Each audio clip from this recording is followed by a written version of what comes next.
On episode 202 of the podcast, Coach Sarah Stone discusses the women's game, WTA Tour coaching, mixed doubles tactics, how to choose the right coach for junior players, coaching mistakes, and much more.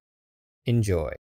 Hey everyone, this is Mirabon. I hope you're doing well. I am still in Orlando at the moment. I actually had a really nice private lesson today at the USTA National Tennis Center in Orlando. So I think I'm probably going to talk about that in the next episode. But for this one, I have an interview with you, interview/Q&A, I would say, with Coach Sarah Stone, who has been coaching for a long time.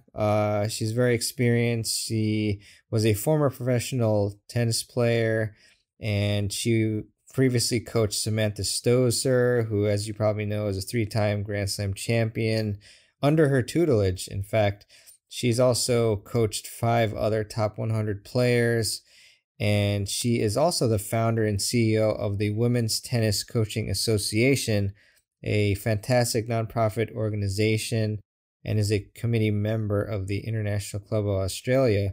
So big thanks to Sarah for enlightening us and doing great work in the tennis community. And without further ado, here is our interview/Q&A session with Coach Sarah Stone. For you, like, what's your main, activities these days? Like, are you coaching, mostly club level, or mostly, a bunch of pros, or like, what's going on there?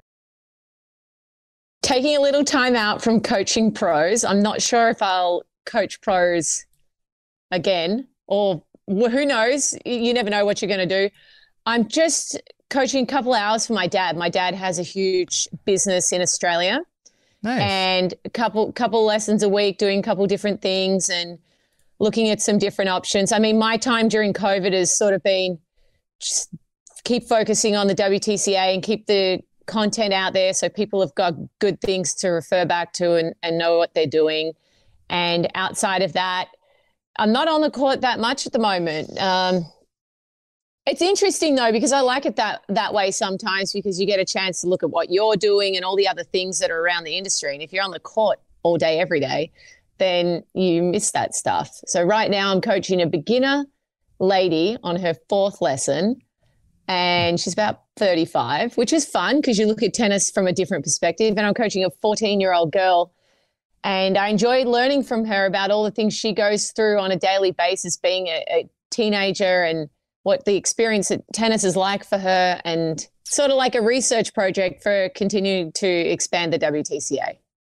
Yeah, that's awesome. Yeah, lovely to especially work with, players who are in the foundation stages, so to speak. So I guess I'm curious, in terms of like the approach to teaching females, and let's start with, maybe the junior age, like, are there any differences in the approaches that you might take or anything, or is it uniform? How does that work? I would say it's quite different. The relationship is imperative. Most female players, if they don't like their coach, they're just going to be done. So it's more about that dynamic with the coach. And this one particular kid that I am coaching right now, I talked to her about astrology and crystals and, all the sorts of things that common interest. And I find that she just is happy being there, talking about that. She's getting better every week. Obviously, we talk about tennis, but it's much more of a relationship, and over guys just want to get out and they want to play matches and they're competitive. It's not to say that women aren't competitive at all, but I feel like it's a different way that you build a relationship with young females, and they want to a little bit more know that you're interested in things outside of the court. It's not so cut and dry. That's just my experience. Yeah, that makes a lot of sense. I mean, I've heard from coaches that, it's really key to get to know the student and, to gain their trust and things like that. So it sounds like it's even more so with females. Like, is that because males, like, are they just more like mentally, like, I don't know. I don't even know how to ask the question. Like, why is that, do you think? Well, I don't know. I think it's just environmental. I think that there's this element of maybe confidence. I mean, it's a difficult age for girls, 13 to 17, and it's where you're really self-conscious about yourself and how you fit in the world and the pressure of media and all those sorts of things. So you're being bombarded by all these different things. And tennis is a sport that's quite difficult. And then women are very self-critical, sometimes perfectionists. And then if you don't have that coach that's there just propping you up and supporting you as a human being and taking you as a person first, I think we can lose a lot of girls that way. And it's different. You're dealing with different things. Girls don't just suck it up. You know, you might have to sit down and say what's going on for you today, and they'll say nothing, I'm fine. And then you got to ask again and say, you know, you can talk to me about it and create a safe space. That's how it's been for me. Girls want to chat. And yeah, it's just a little bit different. There's obviously physiological differences, and that's to do with, you know, also with strength and ability to cover the court and things like that. I find that it's very important to use female role models. We might want to talk a lot about how great Roger's serve is.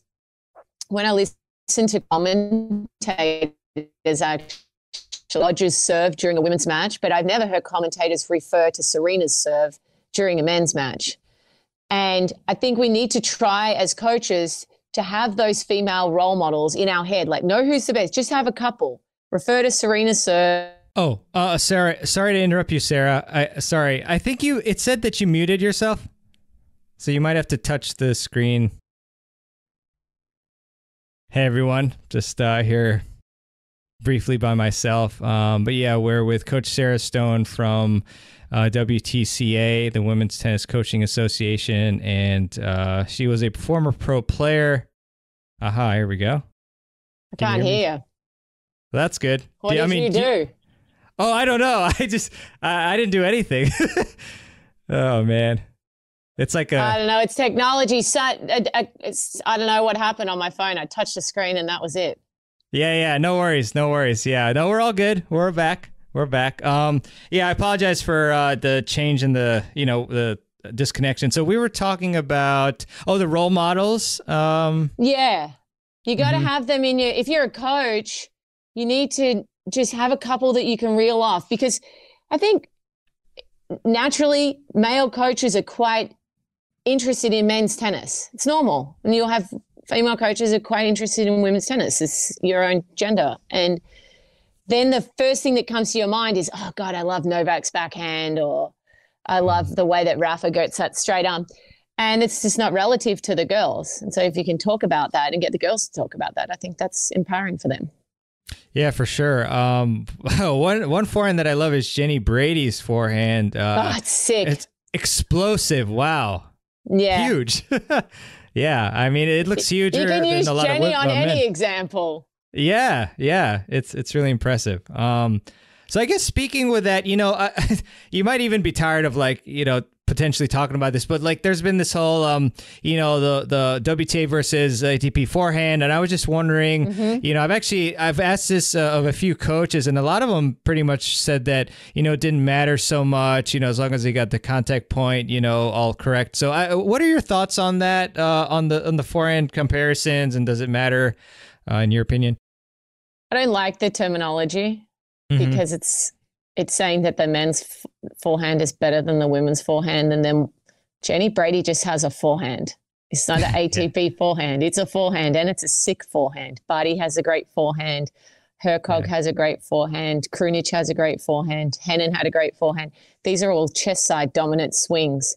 And then you have Soderling, you have Fritz, you have Chorich, you have Madison Keys, all break the plane and have longer backswings. So do you need to call Fritz's forehand or WTA forehand? I mean, it's on the edge of what they use that as a description. I think it's personal. Some players, I can't hit off a longer swing like that. I just can't get the same snap.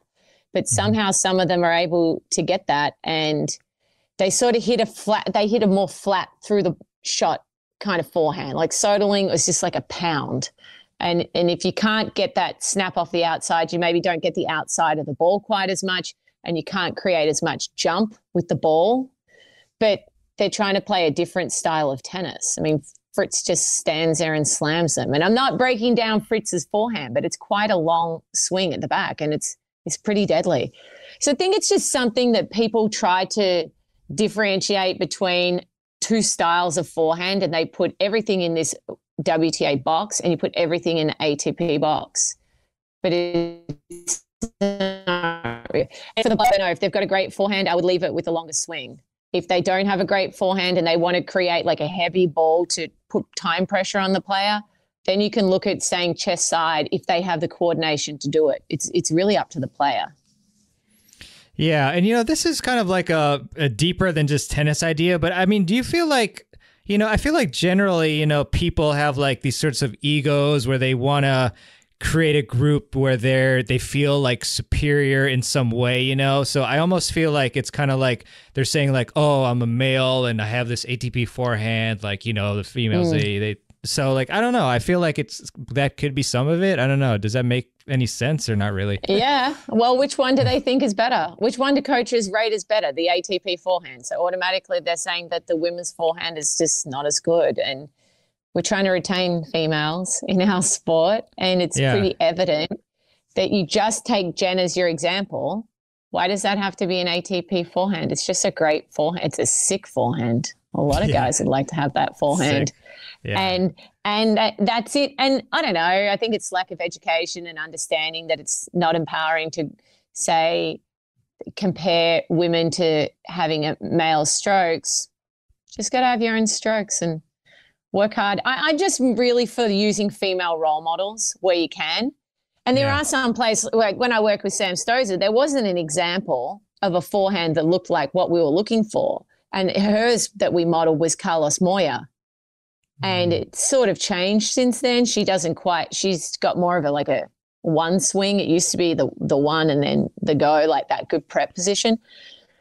But that was it at the time. That was the example and that was the style. But now there's so many technically good players, female players that are very athletically developed and technically advanced that I think we can search for enough for the female players and use them for the guys too, if that's what you want to do. Right.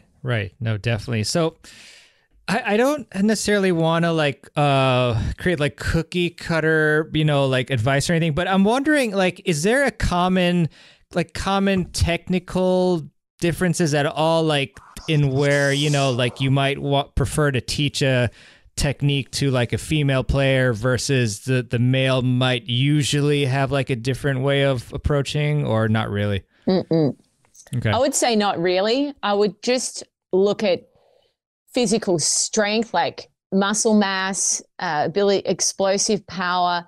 If you've got 5'4" Alexandra Krunic, can't ask her to cover the court in 2 steps because Djokovic is able to do that to create time pressure or to not lose time because he's 6'3". So I just think you have to look more at the athlete, like what is their capacity? What are they able to do? And then sort of build their game around that and build their game around their personality. There's no point saying you want someone to be first strike when they like to cat and mouse and that's why they play the sport. They enjoy toying with the person. Sure, you have to be able to finish points sometimes, but you can't take the person's joy of why they even started the sport out of what they're doing. You just kind of have to work with it. Yeah, 100%. Sarah, I'm not sure how much you teach like club level players. That's a big part of the audience. I was wondering, for female club level players in particular, are there any strategies or just general pieces of advice that maybe when you watch them play, you're seeing these are very common mistakes that we might want to work on to help them play better, in their club level matches? Yeah, I would say so. That I do coach periodically or fairly often club level players. Nice. Women have typically, probably club players have played less sports than men. And so that athletic capacity or the skill acquisition, it becomes like the coordination of the body is a little bit more difficult. I just think it's imperative that they hit up on the ball, mostly off the forehand. I find that the forehand is a much more athletically developed sort of shot. Getting the racket head underneath the ball is a tough concept also for a lot. But keep focusing on hitting up on the ball is one. And because I don't think it's distinctly different, but they just understand that you've come from a background of not playing a plethora of sports, and then you're coming into a sport that and just try to do hand-eye, like even catching or bouncing the ball off the wall. Those things are going to help you with tracking the ball a lot. And they are the things I find because females have played less sports growing up. Great tips there, Sarah. So shifting to the pro game just for a bit, what types of strategies are you finding that are, common strategies that are working in the game today versus like what are some like maybe strategies that aren't working so well in the pro game?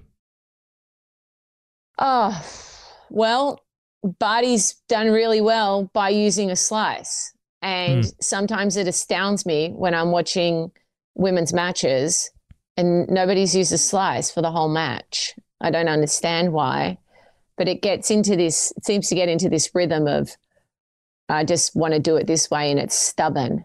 But the slice is not really used. I don't know if it's the court craft. I don't think it's taught from a young age. But at the moment, we've got a lot of big hitters. We've got a lot better servers. I think the serve has improved a lot in women's tennis. And I think we need to see a little bit more use of the slice. It's a standout. I'm bewildered why it's not used as much. The drop shot is, though, quite a lot of players that pound ground strokes will do a lot of drop shots, but they won't necessarily use the slice to set up a forehand. So it's tactically something they could work on with their coaches, I guess, but we'll see. Like Serena, I've never seen her hit a slice. I know it's not her game and it's probably not going to change, but there are some players out there that could use it just as a mix-up. Yeah, definitely. I'm just curious, what are some of the things that you worked on when you were coaching professional players that you felt like really enhanced that particular player's game? Just be on repeat. You just got to do it over and over and over and over and over. There's no substitute for those reps done correctly. So you've just got to be willing to put in the work. I mean, any club player that's playing, I'm giving a lesson to a lady once a week, and that's great. She gets a little bit better each time. But if she would go out and practice a little bit on her own, or just hit a few balls on the wall, or take a clinic where the ball's fed in, because when you're a beginner player, it's hard to get a rally with a friend. So I think take a lesson, but take a clinic so that ball is in a place where you can get the right contact point. And that's a lot to do with it. Contact point is all over the place until you've really got your eye and you've got your strokes grooved in. So you have to practice if you want to get better. Yeah. It's the same for the pros. Yeah. No, for sure. I guess which player do you think right now in the women's game is like a great player to model off of for club level players who are aspiring to get better? Who's like a player you'd pick for them to try to model after, whether it's their mentality or their strategy or anything like that? Yeah, probably Barty, honestly. Yeah, just because it's not ultra. Her game is not ultra aggressive. She uses time well, but she doesn't like just rip balls. She uses the court well. And I think if you're a club player, your capacity to rotate super quickly, and it's not something you've done growing up, is going to be a little bit less. She's got a smooth service action. You want to try to keep your strokes as smooth as you can, move the ball around the court, particularly in club, because people don't track the ball well. So if you have the ability to be precise with your placement, then you're going to open up a lot of spots because people don't track the ball as well when they're club players. And so you talked about having smooth strokes. I know it's probably a lot of work you got to put into it, but any tips on developing smooth strokes? I would say get video footage and be very sure who you're paying to give you lessons, because there are a lot of coaches out there and you'll be there for 2 years. It's the same in any industry. Maybe they don't click with you. Maybe they don't really care. It's the same as a doctor, mechanic, it doesn't matter. Make sure that you have that connection and you feel like that person cares about you, and have a look at your game and look at video footage, because it's hard for you to remember what it looked like going back.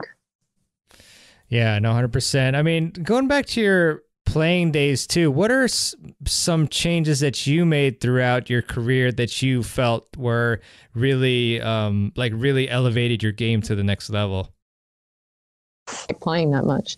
But what elevated my game? I just think experience. I mean, I'm a very, very natural athlete. I played every sport. So it actually came very easy to me, like technically very easily, because I had that athletic capability. But playing more, being in more situations, definitely I didn't play enough practice matches because I was too worried about losing practice matches and feeling stupid. So if I could go back to my younger self, I would say just play a lot more matches and get yourself in a situation where you feel like you enjoy the practice environment. That's probably the most critical piece, and always find a coach that really you click with. And I have a handful that I clicked with, maybe 2 or 3, and I had a lot of different coaches, and they're very clear to me why. And they really just cared about me as a person. Yeah, I love that. Yeah, that's key, coach-wise. So we've got a question from Becky. Hey, Becky, how are you? Hi, Sarah. Hey, Becky. Hey, Becky. Hi, Sarah. At what age do you teach girls topspin serve? And then she also says boys. So maybe both, I guess. Well, it's to do with growth, because if you get into this hyper position, it's bad for your back. So for girls, they told me it'd be probably 14, like 13, 14. I had stress fractures. I had a kick serve at 12, but nobody knew that. Wow. And my back wasn't fully developed. So just be careful. Make sure that they're probably pretty grown and strong. That's the advice I've had from the orthopedic surgeons. Wow, very interesting. Wow. Yeah, it's repetitive. Gymnasts get it a lot. They get that hyper extension, and then they get stress fractures in their lower back. Wow, super interesting. I'm trying to think, is that like the only stroke that we have to be wary of? I'm just trying to double check, as far as... I would say so. Okay. And yeah, maybe and also the shoulder. I mean, you can rip your bicep tendon, but as kids, I don't think that's going to happen that much. But I would say that the serve is the one that causes a lot of problems. I mean, if you don't have stability in your shoulder, I had a wrist injury, overuse when I was young, but it was to do with my shoulder. So I think you've got to be doing the prehab all the time. Yeah, it's so important. Glad you brought that up. So let's see, L. Robin, I have an easier time reading the women's players versus the men on the mixed teams, i.e. where they are going to direct the balls and how they are going to hit the ball. Any suggestions? As to not being read, maybe hold your shot a little bit longer, create a bit more space. If you're too close to the ball, realistically, you can only pull the ball across your body. And if your space isn't good and you try to go line or off, your forehand's going to spray to the side, your backhand's going to spray to the side. So I'd say make sure you're positioning, you give yourself plenty of space. It's just a guess if that's the answer to the question. Yeah, that sounds good. How about, is there any way for her to increase her ability to read the men's players? Because I guess they seem to be harder to read for whatever reason. Just practice with more male players, because I was saying this the other day in the lesson. I said, when I get out, and if I got out and hit with a pro today, I would hit everything late. But after a while, once I'm tracking the ball, then I would be fine. So if you make sure you hit against guys or get in some drill classes with that ball coming faster at you, you'll then process it faster, and it won't seem like you have no time to react when you're getting onto that mixed court. Nice. Very nice. Let's see. Becky says, thank you so much. And so boys mature later than girls, so maybe later. Oh, I guess she's commenting on the boys when to teach them. Yeah. Okay. Sounds I think good. it just depends if it's really extreme on a kick. If you're just developing like a rolling topspin, just depends how much arch or back bend how much they're using that back bend to get that upward action on the ball. So just be mindful of that. Yeah, that's a great one. Jamie, hello, Jamie again. I had a lot of terrible coaches as a junior myself. My current female pro and I talk about male pros giving women bad advice, such as not breaking the plane on the forehand or not using two-handed volleys. Yeah, that's a great Garbage. point. Yeah, seriously. Yeah, could you expand upon more about... You can volley about... two-handed and you can break the plane. Yeah, no, 100%. Yeah, I mean, maybe talk a little bit more about like the two-handed volley. Like, why are people saying not to use it? And, just any other thoughts on that? Nothing in their head. There's been probably, I could tell you 6 to 10 world number 1 women's doubles players that would volley two-handed. Arantxa Sanchez would volley two-handed sometimes. Mike Bryan volleys two-handed sometimes as a reflex. I mean, you got to get the job done. If you can't keep the racket head up and it just keeps dropping and you don't have that strength and you don't have that capacity to brace properly, then you get your other hand on there. I mean, there's many Grand Slam champions that have won Grand Slams with two hands on their volleys. So I would say if it's good enough for them, let's let the aesthetics or the ego or these thoughts go away. If a Grand Slam champion can volley two-handed, why can't a club player? I don't get that. I don't know why that's a thing. Yeah, I do not either. So great to hear that. Appreciate that, Sarah. So let's see. Richard asks, what would you advise players be wary of when they are trying to copy pros or absorbing too much technical information like from YouTube or on tennis forums? Yeah, that's a great question because I'm trying to work on my golf swing and I try to absorb all this information from YouTube videos and I go out there and tell myself 50 different things to do. Where I go out as a coach and I would coach my level as a golfer and I would do one thing. You don't know the 50 looking on a YouTube. I would use YouTube for drill ideas and just a couple of you can brush up on what your coach is telling you. Oh, yeah, that's what it looks like. That's what my coach said. But I wouldn't exclusively use videos for teaching myself. It's too hard. It's too technical. So, yeah, I don't know if I answered the question right, but I would try to stay away from doing that too much. I mean, it's a good second resource, but everyone needs a coach or you're not going to get better. Yeah, seriously. If you don't have one, then you even absolutely... if it's 30 minutes. Yeah.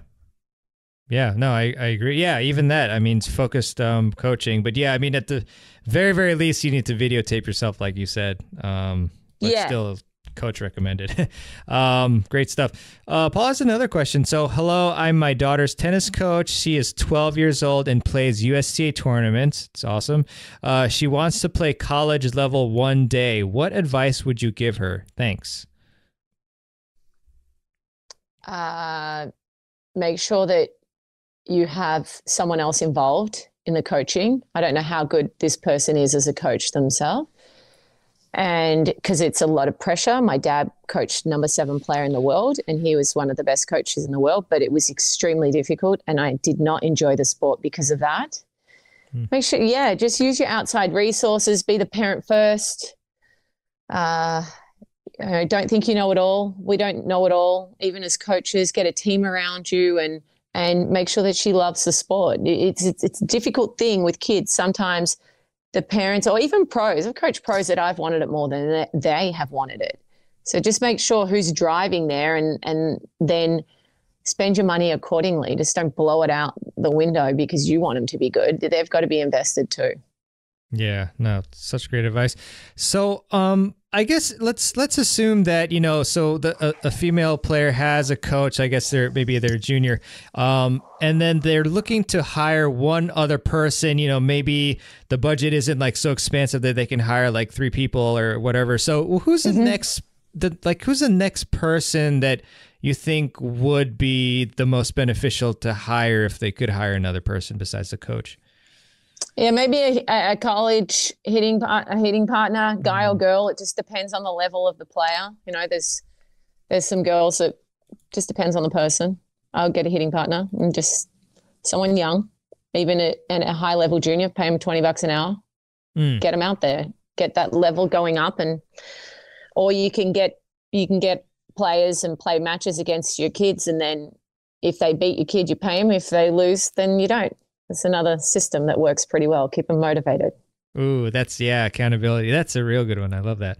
No, that's a great one, because I was like, for some reason I assumed that maybe you were going to go in the realm of like, like a mental game coach or like a physio or something like that. But it sounds like it's just like getting better training partners and just playing. It was probably more beneficial, perhaps. Yeah, it's situational though. Like I use, you've got Nathan Martin on there. I would say if you've got a tight budget, do your programming through Tennis Fitness. I think that's really useful, and they can get it covered. I mean, there's certain things you need. You don't need that much technical advice for your fitness programs. Tennis is it's a moving target, moving ball. It's different.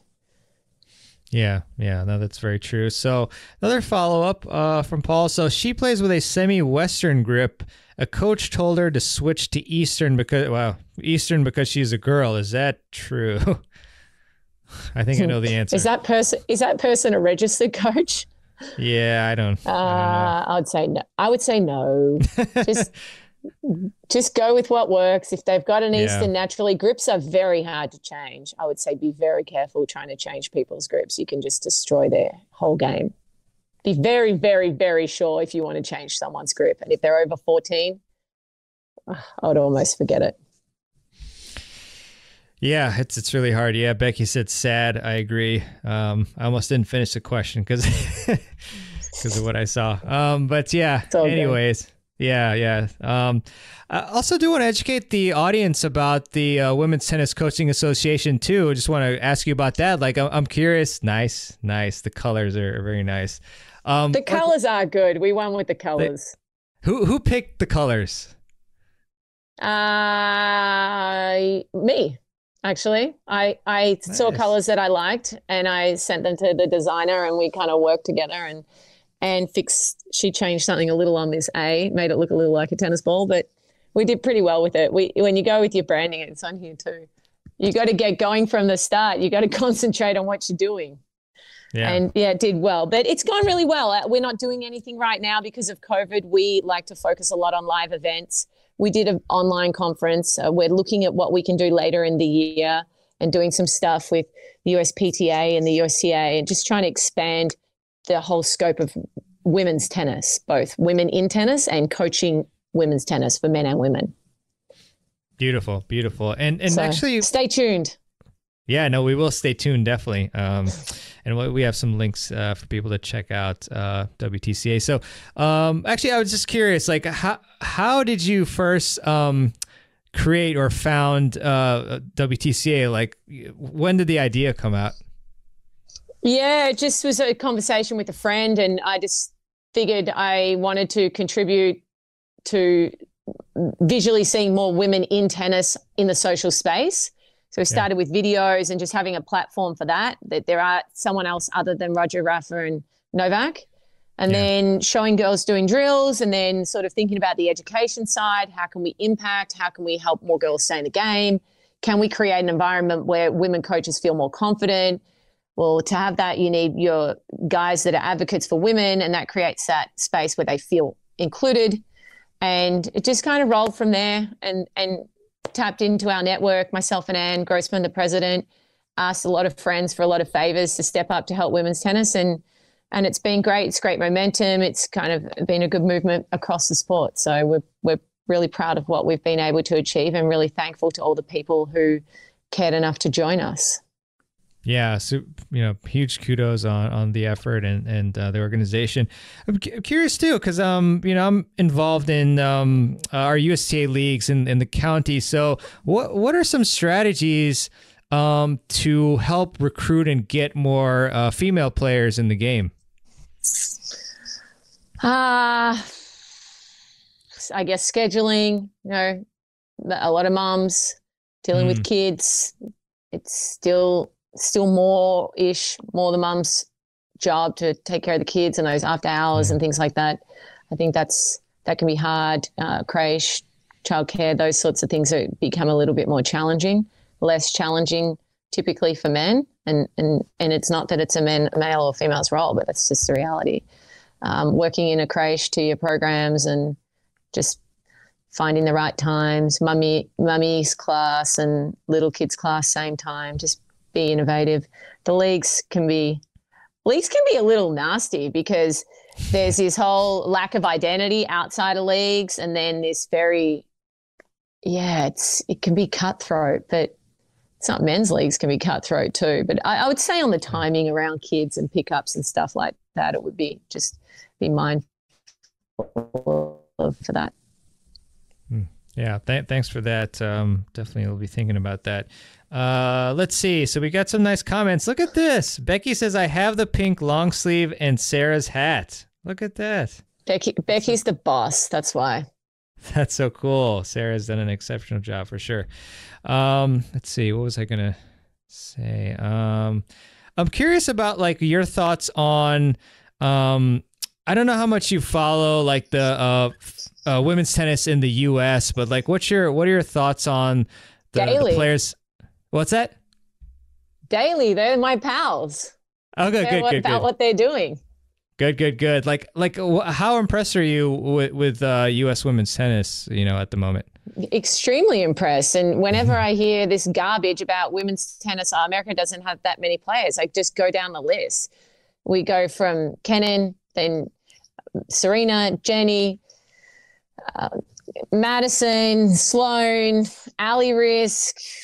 I mean, Jessie Pegula, it just goes on and on. There's so much depth. Venus is still on the list. I mean, you've just got so many great players and a lot of really great girls and great ambassadors for our sport. And America should be very proud of their female tennis players. So anyone who thinks it's not good, they got no idea. And Kathy Rinaldi's done a really great job as the leader. She's a really inspirational person, and I've been really impressed with what she's done since she's been in that top role. Yeah. No, it's so awesome to see. At least we have some really good female players. The men are doing decent, got some good talent. But let's see. Yeah, for sure. Let's see. This one's an interesting one. VJB, careful when someone plays every sport and not blame tennis when you get a stress fracture. Stress fractures happen cumulatively. Core and hip strength, flexibility, recovery matter. That's interesting. Do you have any thoughts on that? I don't know, Not really. I mean, I just speak from what advice I've been given by orthopedic surgeons on the back. I am not a doctor. They just said, be careful. I mean, obviously, cumulative hours, you got to be mindful how many hours you can do. There's a lot of research on that. A sports hour is another hour on the body. So if you want to practice 10 hours of tennis a week, and as a kid, at that age, you're only supposed to practice 13, that includes all sports. So that is a true statement. You just have to be careful of the load you put on the body. Yeah, no, 100%.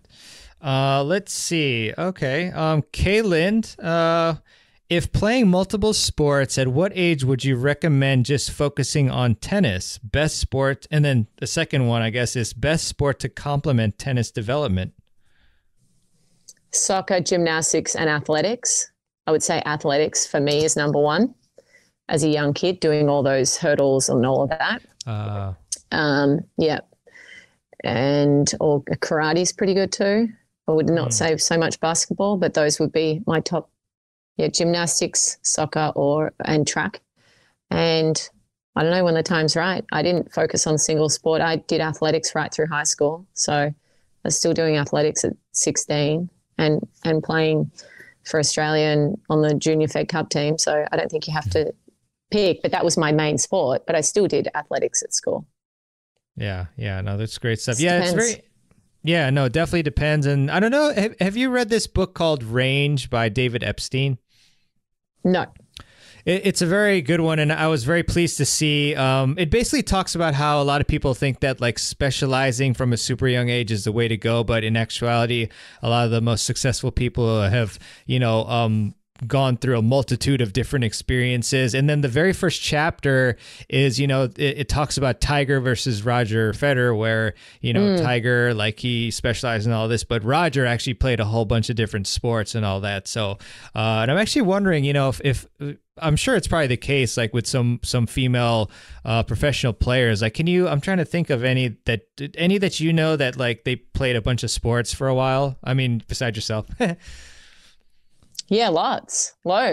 Okay. I mean, that like Coco, Vandeweghe, I mean, these girls played different sports growing up. Not everyone. I mean, mainly you focus on tennis. Tennis is first and everything else is secondary.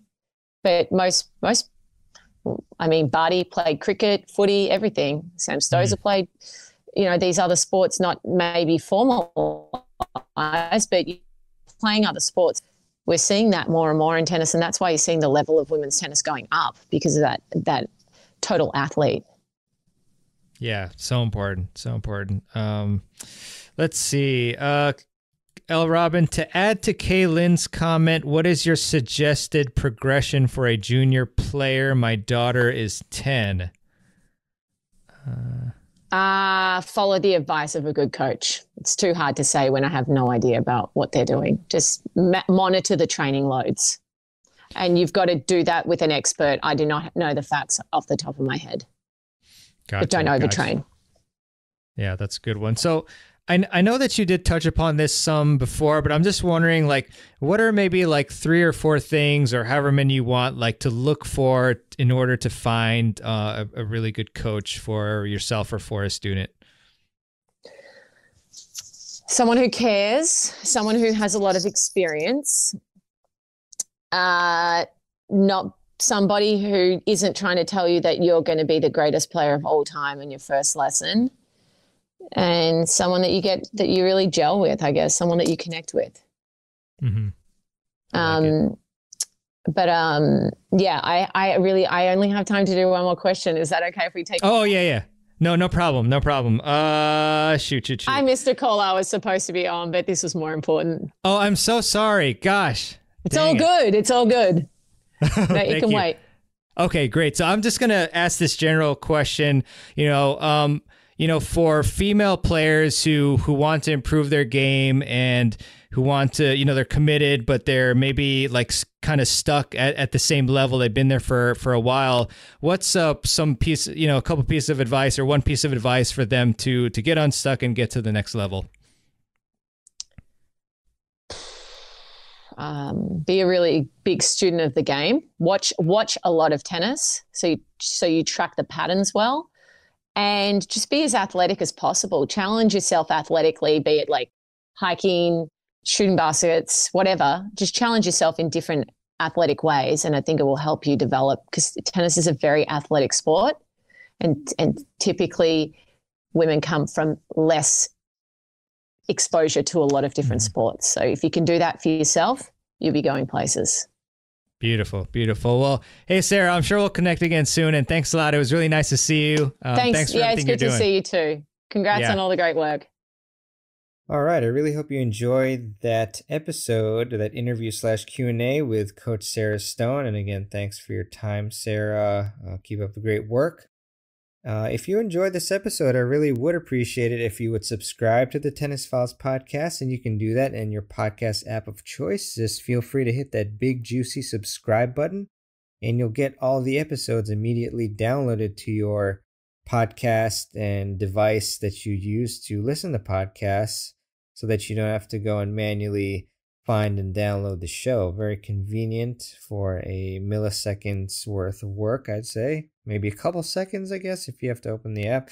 But anyways, just subscribe. Would be great for the show. It would just bring it up the rankings and therefore give more visibility of the show to others, which is more important, the most important of all, more than rankings and all that jazz. Just trying to help people improve. And so I also would like to leave a quote with you, as I often do at the end of the show, pretty much every time. And this one is by Ralph Waldo Emerson. And Ralph said, "Dare to live the life you have dreamed for yourself. Go forward and make your dreams come true." Very, very true. Really love this particular quote. So with that, I just want to thank you for listening to the show again, and I look forward to bringing you more content every single week. Have a great one, and I'll see you on the next episode of the Tennis Files podcast. This is Mirabon Aranshad signing out.